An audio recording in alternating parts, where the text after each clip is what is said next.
Hey everybody, my name is Alexis Alexander and welcome back to The Real Deal Show. Today we have got a special guest, somebody very close to my heart. I've worked with him for a good couple of years in lots of different scenarios. We have Tye Biswas. So Tye Biz, aka The Knowledge, spirits and brand consultant and immersive events experience curator. He's an educator of spirits and wines. He's a personal bartender to the stars. He told me to say to the people of the entertainment industry, but what I'm going to say is personal bartender to the stars. He's laughing in the side here. And Tye was the first person of colour to manage a Wimbledon's prestige tournament debentures members area in 20 plus years. Welcome to the show, everybody. Tye, The Knowledge. Thank you for having me. What's good? We're chilling. You're chilling. 2023. Living. Nice. We're going to talk about debentures because obviously before we came on live, I was trying to pronounce it. So we'll talk about what that is in a minute. But yeah, we've worked together in a lot of different scenarios, situations, and we'll talk about that and what we're going to be launching very soon as well in relation to some drinks and But all guests that come on the show, I always ask them to answer a real deal question to start off with. So the first question the only real deal question that I've got for you today is, if you could work anywhere else in the world, where would it be and why? South America, Argentina, Buenos Aires. Okay. You practiced that. South America, Buenos Aires, Argentina. Yeah. And why would you work? Ultimately, my dream is to own a vineyard. Okay. I want to kick back, lay back, not be part of this whole madness that we're going through right now. Yeah. Somewhere hot. Yeah. Somewhere that's got flavour and the right terrain to grow my grapes. Lovely. All right. So, is there a plan maybe moving forward then? So, next 10, 15, 20, 25 years, eventually Tye's Vineyard? Eventually, watch this space. Yep. That is the dream. I aspire to it. So, let's see what happens. Beautiful. All right. Thank you very much. So, spirits and brand consultant, immersive events experience curator. So many words, so many things. Tell us, if we were to come to a event that you had worked on or one of the immersive events that you'd put together, Sure. what kind of things would you expect to see? So a brand would come up to me and give me a certain budget. They'd give me their brief, their ideas, their visions. I would essentially create that in 4 empty walls. Everything from the sound to the aesthetic, to the menu, to the bar, to the concept. Lovely. All right. And how long have you been doing that for? I've been doing that for 12 years. Okay, nice. But totally in the industry for 22. 20. You don't look old enough, Tye. Plus 40. Right, you don't look old enough. All right, cool. So you've been doing that kind of immersive experience side of thing about 12 years? About 12. Yeah, okay. Yeah. So cast your mind back through those 12 years. Think about all the experiences that you've done.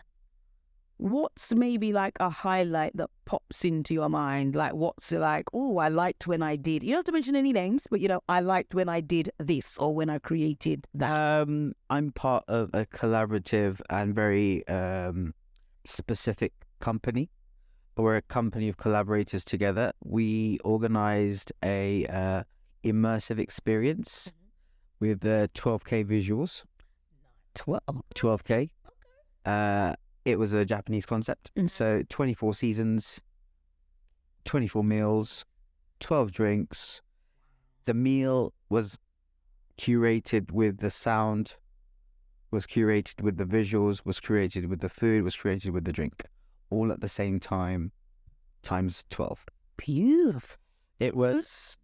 That was quite a thing to be a part of. It was pretty special. Nice. Yeah. Okay. And I guess it's always about, with any kind of events process, I can imagine it's about, right, that was great. Now, what am I going to create next? What am I going to do next? Yeah, I mean, it all depends on the companies. Okay. That really want my services. but I try. It's attention to detail Yes. and it's elevating senses. Yeah. That's really, really important to me. I mean, look, essentially, tell me what you want. I make drinks for people, but my uniqueness is attention to detail, energy, vibes. Yeah, of standard. And also, I want to rewind a little bit because I feel like anybody, let's be fair, anybody could make a drink for somebody. There are thousands of people. Right, but what you do is, as we said quite rightly, you curate experiences. So this is even in a glass. Yes. You know, we're gonna go on to talk a little bit about what we're gonna be cooking up, but it really is about what you create and bring in a glass. Anyone can throw something together, but you bring a vision to life for people. Yeah, which I think is amazing. It's a journey. Yeah. For me, it's quite important. The attachment of journey, the stimulus of senses. And making people transcend into that time where, let's face it, our climate is not a great place to be in right now. Nope. So escapism is always where we want to be. And sometimes we just need to get away. Yeah. And there's also that sense when you think about journeys, we remember times and places because of what we were eating, drinking, listening to, smelling, tasting. Do you know what I mean? So the ability to curate that and say, be like, yeah, I remember when I ... because of something that you created is amazing. A lot of people will visualize or memorize or think of a special time, sometimes due to a tune. Yeah. You always remember a tune because you know where you were at that time. People always remember a drink. Yep. From when they drank it or the flavor profile of that drink, and also food. Yeah. But it just doesn't stop there. There are so many elements to this. And a lot of people don't realize that when you go into an experience, whether it be eating, whether it be dancing, whether it be drinking, but we see, we listen, we smell, we touch, we taste. And when you play on those senses, it creates an imprint in your memory. Yep. And that you never forget. So what I try to do is when someone leaves experiencing me or my work, they never forget. That's a tagline. So let's rewind even further back. Little Tye running around. Was he like, yeah, I'm gonna create experiences when I get older? Was he like, how did a lot of get here? How did it start? People that get into bartending, I think, is usually by mistake. Okay. Or a means to an end. So at university, I was studying to be a teacher. Okay. I see that. I see primary school teacher. Studying to be a teacher. Yeah. And so bartending for me was a means to an end. Okay. To pay the bills, essentially. And then there's a part that happens to, I think, all people of hospitality, is they get walked in and it's very hard to leave. So you can either decide to do two things. Stay and make the best of it, or leave and do what your passion is or what you're intended to do. What I decided to do at a fair later stage in life was incorporate my love of teaching, my love of people, and essentially booze. Yep. So and a lot of it. And so I mended the two together. And now my speciality would be spirits education and immersive events, I would say. Lovely. All right. So anyone watching this, for example, they're like, oh, yeah, I make a good drink. I'm always the person that at the party, someone's telling me to make the cocktail or make the whatever. Yeah. How do you get into it? So I know you said, you teach and stuff like that. Sure. Are there like mixology schools or are there like, how does it work? Yes, now essentially there is. When I was growing up, I never had a school. I never had resources like YouTube. Right. The internet wasn't around when I was growing up, so I had a lot of books. Okay. I was thrown in the deep end and I learned on the job. Okay. That does two things. When you get put into the deep end, you learn hard, you learn quick, and you learn fast. Right. Number two, you cut all the bullshit out. You take away all the dumbness. You take away all the dumb people out of the equation. So essentially, your foundations are solid. Yeah. If your foundations are not solid, you can't then improvise, chat shit, Right. know what you need to Yeah. do and do. If your foundations are solid from the ground up, do a theme. Yeah. And I guess that's how you probably learn. It's just like when people play music, they say a lot of the time some of the greatest kind of pieces of music are made by mistakes. So like people are improvising and then it's like, oh, what a magic and accident kind of thing. And I wonder if that's similar with drinks in terms of if you're getting things wrong, Sure. inverted commas, or you're putting this and that together, Yeah. and actually you make this amazing, oh, Yeah. that tastes. A lot of drinks for me stem from 7 classic cocktails. Okay. They're called the Magnificent Seven, Right. as I like to term them. So they all have families, and each cocktail is a part of a family. Okay. I call it the Ronaldo-Messi syndrome. No. The Ronaldo or Messi syndrome, because you can be mechanically taught. You know that just went like this, right? 2 footballers, famous footballers. Okay. Oh, Ronaldo. Got you. Did Messi? That's it. Wait. No, Died the other day. Pele. Not the black man. You're rude. No, another man died the other day. Pele. No. Hold on. Gianluca Vialli. That's it. Yeah. Sorry. Vialli Messi sounds similar. Right. Carry on. Messi's naturally gifted, Okay. and he's got it. Right. He was born with it. Okay. Ronaldo trained himself up to that level of brilliance. Okay. So just like bartending, you could train yourself up Right. to a level of brilliance where you're, through practice and through many years, Yep. you're there. And some people have just Just got it. naturally got it. Yeah. And which one are you? I would like to say I'm the Messi. What? Okay. I would like to think that I've just naturally entwined, but Mm-hmm. put in a lot of graft, put in a lot of hard work, especially people like me, especially people that look like me. It wasn't easy. Yeah. It wasn't easy at all. So some of the hold on, wait. So I want to make sure we don't miss it because I know people are like, hold on, Magnificent Seven. What are they? And then they're gonna have their pen and paper or whatever. So, are they specific 7 cocktails that people would already know about, or is this something that people can go learn about? Or do you teach? Do you do workshops or something where we can work out these? And it's funny enough you say that, Yeah, because we're about to embark on a special journey. we are. And as soon as we carry on, watch this space, people, but people will learn about the Magnificent Seven Amazing. soon to be in our future project. Exactly. I mean, I feel like we've kind of inferred and referred to it enough. We could tell the people about it. So we're going to be doing a show, guys, called Drinks O'Clock.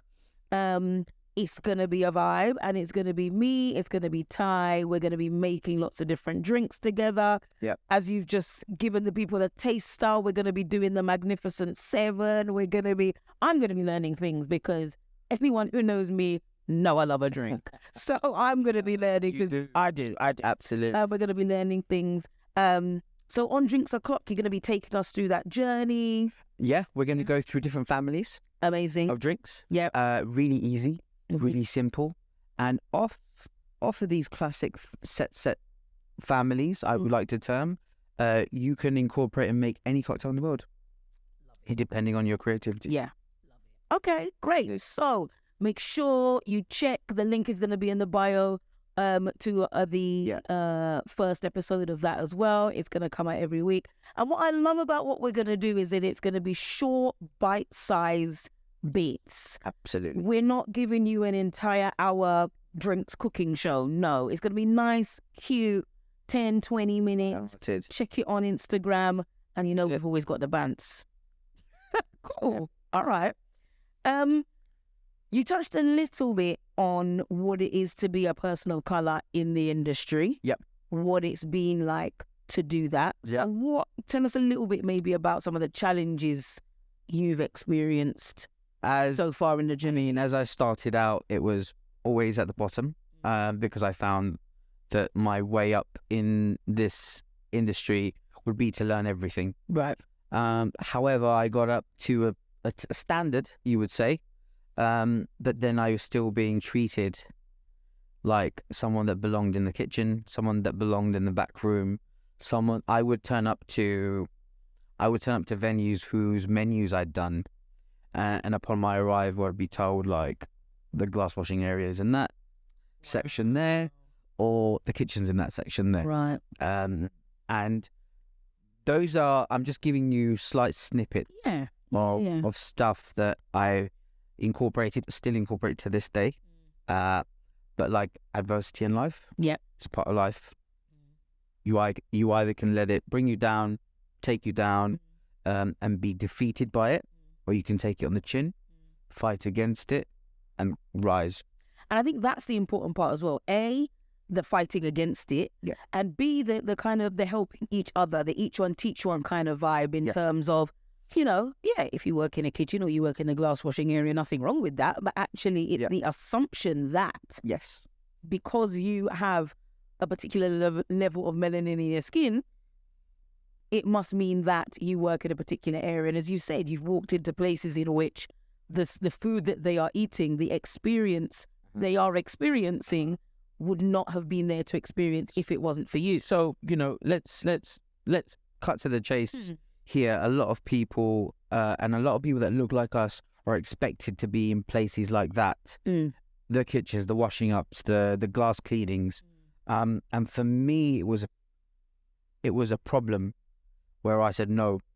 Right. I said, I want to be, in fact, I can do a job just like you. Yep. If not better. If not better. Yeah. And then that's what led me to rise to make what I have now for my company. For my own company, that is, because work for yourself, always. And you become your own boss. And I champion people that look like me, people of colour, and people that want to grow within the industry, that elevate themselves to become those managers, those CEOs, those curators, those directors, those GMs, those bar managers. And I create a platform for people who are ethnic, come from ethnic minorities or diverse backgrounds. And then I champion them, I teach them, and together we elevate. Definitely. And I think it's also about you being able to have conversations and say, you can actually create what you want to be. So, for example, if someone was to say, is there a job title such as immersive events curator? I'm sure if you maybe were to Google it, you might not necessarily find it. But it's about putting together the bits, as you said, the love of drinks, the love of creating, the love of teaching, and creating this thing that is now what you do as your career moving forward in your company. Like when I left the companies, the bars that I used to manage, the brand ambassadorships that I had, and decided, nope, I'm going to do it on my own. I'm self-made. Everything has come from me. And I have to champion it. I have to believe in myself, to love myself, and I have to champion myself.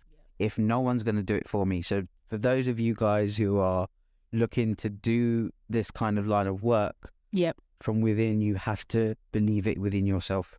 Definitely. You can't take no for an answer, and you can't accept defeat. You're going to get knocked out, just like life. But you fight through it. You believe in what you believe in, and then you grow. I'm still growing. I'm still learning. Definitely. We all are. However, I won't take no for an answer. All right. Just like in the debentures. Just like the debentures. What? So tell us what. I don't even know what that is. The debenture and Wimbledon Championships. The Wimbledon Championships are a very well-known, prestigious championship that happens every year, and that comes with a lot of connotations of opulence, wealth, a lot of prestige. And I managed a building. Obviously helped create their menu, help create their experiences, but also managed a building that was part of a very, very big historical fraternity of, you have to pay something around a region of 120 grand a year just to be a membership. 120,000 pounds a year. Yeah. And what do you get with that? Like couple sides, a little drink. What do you get with this? Whatever you want. You better be getting something. So people like me in that particular type of spaces was always in the kitchens, always in the back.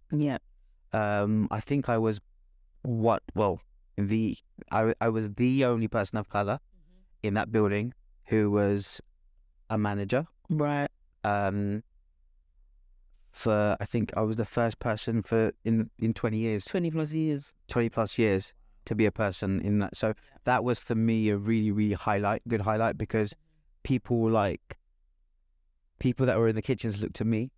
And we're like, oh, okay, cool. So we can also do that. I could do that. Yeah. I can aspire to be that. Yeah. And it gave me great pleasure in doing that, because, let's just say that they're a unique set of people.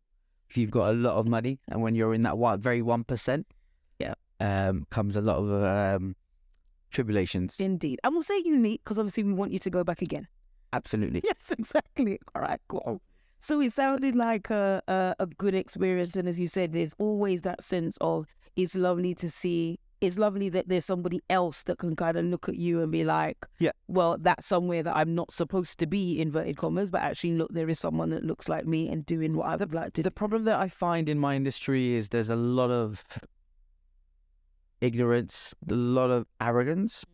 I know more better, or I know much more than you. Yeah. You are not in my bubble. You are not in my clique. There are rum enthusiasts. There are purists. There are people that are at a level which don't like to mingle with other people's of other levels. We're all in the same industry. Yeah. We're in hospitality. Yeah.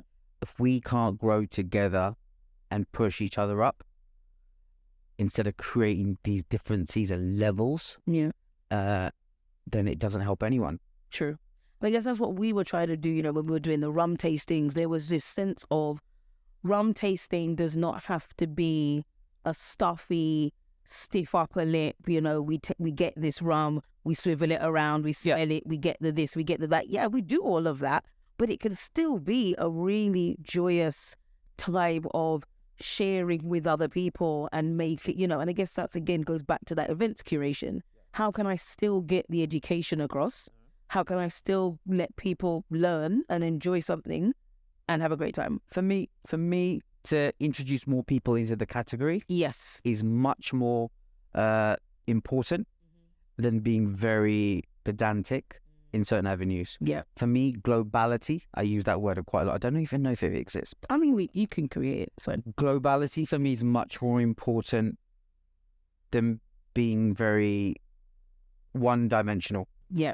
And to introduce more people into the category, introduce more people into loving spirits, wine, champagnes, or even hospitality is much more greater than the minuscule details of, but it's not this, and it's, but it's not that. I don't like to look at the negatives. I like to look at the positives. And we like to learn. So nice. And if, someone's watching this, they're, as I said, they're that person that's always, come to the party and bring your concoctions or whatever. What would you suggest they do? Like, do you advise mixology school? There are courses out there. EBS are one of them. WSET is another. There are various companies out there that you can learn all aspects into wine, spirits, and champagnes. And it's a massive world. Beautiful. And there are so many. There's the internet. Yeah. So, there are many avenues to learn, even if because some of these courses charge a lot of money. Right. Yeah. And so I didn't learn until I got into a situation where I was able to pay for my education in learning. But just, you learn firsthand. And for those people at home who are interested, just have a look online. Yeah, true. And do you know where is another wonderful place to look online? Go on. Drinks O'Clock. Apparently there's going to be a show that's going to be called Drinks O'Clock, and that might be a really great place to learn. Hopefully it's intuitive. Yeah. It's got vibes. Yeah. Fun. Yeah. And anyone can do it. I mean, tick. All right. So, Tye, thank you very much for talking to us today. I've heard that we are going to make a couple of drinks. I think we are, because we're in January right now. Yeah. So I think we make a drink. Yeah. A lot of people are trying to do this whole dry January or, removing, or any of that. Drinking less. Do you know? Well, let's answer all those questions. Next. Shall we? All right, let's go. So, we have spoken a little bit about your journey so far, Tye, the knowledge, making drinks around the world for everybody. So we couldn't do the real deal without us making some drinks. Absolutely. So usually what we do in this segment, we do like a real deal dilemma. So we think about a problem that someone's written in about or whatever. But we're going to do this instead. We're going to make some drinks. Okay. But, my dilemma is that it's dry January. Okay. And all my friends, they're on this health kick and they, but I still kind of want to drink. Okay. Yeah, so that's my dilemma. So what's your answer to it? What are we going to do? I answer both. Go for it. I mediate both. Love it. Can do the best of both worlds. Yeah. For those of you guys that really like your dry January, for those people that don't want to drink on January, for those people that don't drink because of cultural reasons. True. Generally, they just don't drink regardless. So, Yep. This is something that you guys or anyone can make at home. And I call it the jam jartini. Jam jartini. You heard it here first, guys. Right. Let's see what we've got. As we're going to go along this podcast and our different segments of the route, you're going to find out that this baby is going to come in handy for many occasions. Right, let's see. A lot of people don't have fancy ice shakers. A lot of people don't have equipment. A lot of people don't have the tools. Yep. We call them. Yep. So your ultimate essential that everyone has in their house, it's jam jar. Okay. Once you finish your jam, clean it out. Maybe take the label off because it looks a little bit smarter. Yep. And then it's ready to go because it has a lid. And this is now your shaker. Love it. So we're going to start because everyone wants to be healthy. Yes. Everyone's looking for calories, counting their calories. So what we're going to do is we're going to be starting a health kick. Okay. So if you don't want to drink. Yeah. So let's say, I'm the person that actually I'm really going to try it and I don't want to drink for January. Okay. Yeah. We can do that. So what we're going to start off with is a couple of raspberries. Okay. I'm going to use my hands. So I like to stick, usually, let me just get rid of this one. Get rid of one. Let's get rid of this big ice cube, shall we? Yeah. Go on, put your hands in. Go on. I know you want I'm going to be drinking it. I know you want to. Okay, Yeah. so that can go back in there. Yeah. Okay, so 2, 3. The number is 3, but I'm greedy. Okay. So I'm going to put 5. 5. Raspberries are really, really good at this time of the year. Okay. Because raspberries you can find in all types of the season, in any time of the day, any time of the season. Yep. So really, really, really available. I've got my raspberries high in vitamins. One of your 5 a day. One of my 5 a day. We're going to boost up that 1 in 5 a day. Okay, with some rum. No. Joking. Carry on. I'm not drinking. Yeah. I've got some freshly squeezed lemon juice. Okay. If you've got lime juice, if you've got orange juice, or if you've got grapefruit juice, Okay. it's going to be that little bit more healthier. 20 ml. All right. 20 ml. Okay. And a lot of people, I'm going to have a little bit of a rant with you. Go for it. A lot of people are selling non-alcoholic spirits. Controversial. In this current age, a lot of people don't have that extra money, extra source of income, extra budget for buying those type of things. You don't need a non-alcoholic spirit, guys. No. This is it. Yeah. We're going to see a magic moment here as I'm going to close this up. I'm going to shake this up. And see how it was. Oh my God, guys, look at the colour changing. I'm back in primary school. Debbie That's McGee. a vibe. It is now red. Who's Debbie Mickey? Paul Daniels, magic magician. I'm very old. Debbie Mickey. Okay, so we've got our raspberries. Yeah. And once I've shaken them, they've become very nice, broken down into this beautiful, beautiful colour. Now, we need an evanescence. Okay. We need bubbles. We need some sort of fizzy type drink. Yeah, because also I feel like that fizzy type drink will make me feel like if I'm out with the girls, that'll make me feel like I'm sipping a prosecco, sipping a champagne. Absolutely. Yeah. Okay, nice. I'm going to talk about soda. Okay. In particular, because when I talk about soda, so those of you guys in America, soda is very different meaning to what we mean in Europe. Very different. Okay. Soda over here means a carbonated drink with no sugar. Now, because everyone's in dry January, they're counting calories. You can buy soda. Yes. But not only can you buy soda, you can buy soda in many flavors and forms. So I've got a raspberry and orange blossom soda. Okay.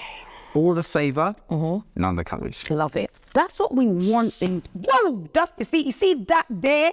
That's what we want in January. We want all of the flavor and we want none of the calories. So raspberry and orange blossom. Look at that. Soda, like so. Nice. And you've got very nice bubbles coming out. Love it. Smell. Yeah, I love it. We're not going to shake that again, are we? We're going to a little stir. Stir it. Oh, okay. It's a built drink. Yep. We're going to garnish, obviously, quite important. Yep. Some fresh raspberries on top, like so. And because we're saving baby Tye's metal straw. You know what's really good, guys? For those of you guys that go out during the evening, you don't trust what's going into your straws or vessels. Carry your own metal straw. Yep. Don't use plastic. Yep. Use your own straw, only dedicate towards you. Definitely. Love it. There you have it. And this is a Raspberry tini. Jam jartini. A jam jartini. Love it. So we're going to give it a taste? Yeah. Hang on. No? For those of you guys that don't believe in dry January, Oh, okay. Yep. I'm answering your other question. Okay, yep. Those of you guys that don't believe in your dry January, that really do what you're wanting to do whenever you're wanting to do it, living your best life, confined by no social. So the rebels of January. I've got some Equiana rum. All right. And you can just stick it. Okay, so should I taste it first without and then with? All right, come in. Let's come close. Let's see. Okay.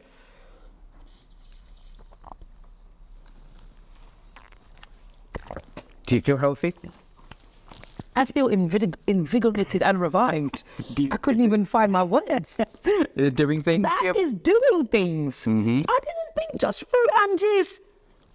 Fruit and soda. Fruit and soda. That's it. A vibe. Now, even though the dilemma is that I'm really not trying to drink for January, I'm really trying to keep it light, keep it low. See, I really want to kind of add the rebel and just see what happens. Live your best life, guys. Don't be confined. Let's go. That's a vibe. I think we need to stir that up, innit? I'm gonna let you. Thank you so much. Give it a nice little. Oh, it's gonna fizz up. It really does make me feel like I'm drinking a nice champagne cocktail. It does. It can be. And it's a refreshing summer drink. I know we're in January, but it's a refreshing summer drink. For those of you extra rebels out there that don't want to drink soda and that want to put bubbles and fizz into this, stick it in. Yeah. So champagne, raspberries, lime. That's it. Some rum. So that. Off you go. You can have it in so many ways and shapes and forms. Make it your own. Make your own jam jartini. Yeah. Follow the recipes on the link below. I'm telling you, it just tastes. Yeah. So some champagne, some prosecco if I wanted to, and just that's it. If you take away the soda and put champagne. Yeah. If you take away the rum and put gin. Yeah. Take one part away, replace it with another. Yeah. Make your own jam jartini. I'm loving it. Tye, it has been an absolute pleasure having you on it. Melanin Molasses, an absolute pleasure having you on the show today. We're going to be doing our thing as we spoke about earlier on in the show in relation to drinks o'clock. Absolutely. Can you tell us a little bit about, don't tell us anything, but just tell us a little bit about the flavours or what we can expect just from you on drinks o'clock. Tell us a little bit. It's got a vibe. It's got a vibe. It's got rum. Drinks. It's got knowledge bombs. Yes. And most importantly, it's got love. Oh, look at... Most importantly, it's there. Well, we love to see it. Guys, if you have any real deal dilemmas, you can email us realdealshow100@gmail.com. They don't just have to be rum-related dilemmas. They can be anything that you want.